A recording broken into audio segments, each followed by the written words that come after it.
Hello, my name is Eric Speck, and I designed these concept weapons for the Ukrainian military.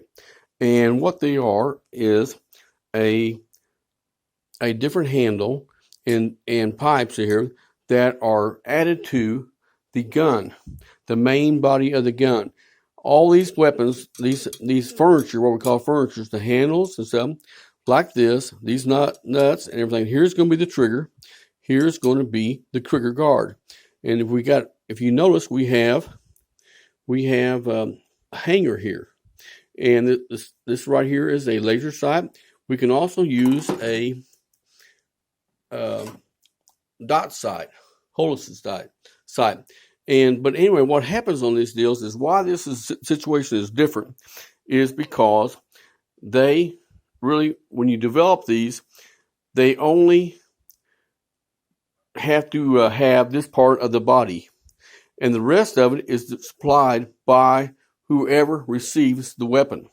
Like, say, Farmer Jones, he puts on this handle, he puts on this, he puts on everything else, and he puts his shoulder stock on. It all just screws in, and like I said, this is just a clothes hanger.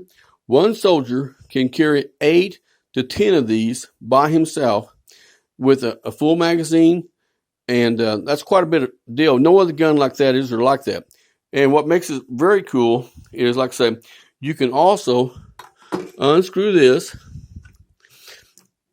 like I'm doing right now, the stock here, and put a little bitty small stock on it and make it shorter for like undercover work or something when you're for a coat.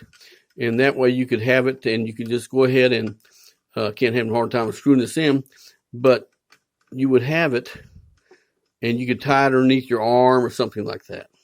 So that's kind of how that goes. So, but anyway, the deal is 65,000 people in Maripul want to fight for their city. And also, the people in Crimea need to be liberated. This is a very good way of doing it. Give the people weapons.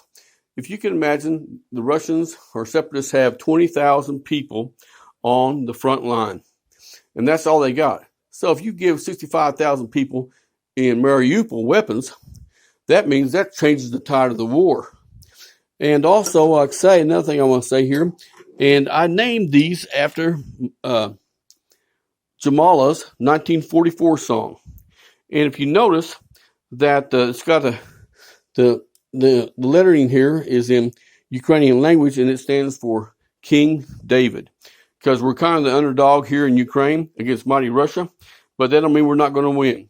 Now this one here, if you can see it, is actually a small, very small pistol, and it just has a body. Now it has a magazine that, and your bolts come right through here. You get your bolts, and you put the magazine in here, and then you have a cap down here that you tighten it with, and you hold it with that. And your trigger is going to be right about here, and your trigger guard is going to be right about here. Now, the good thing about this, it'd be very small caliber, like a 22 or 25 caliber, but about 65 of these, I measured it out, can fit in a large shoebox. So anyway, that's kind of how it is. And if the Ukrainian military ever wants to get any more ideas from me, they are more than welcome. All right, thank you, and goodbye.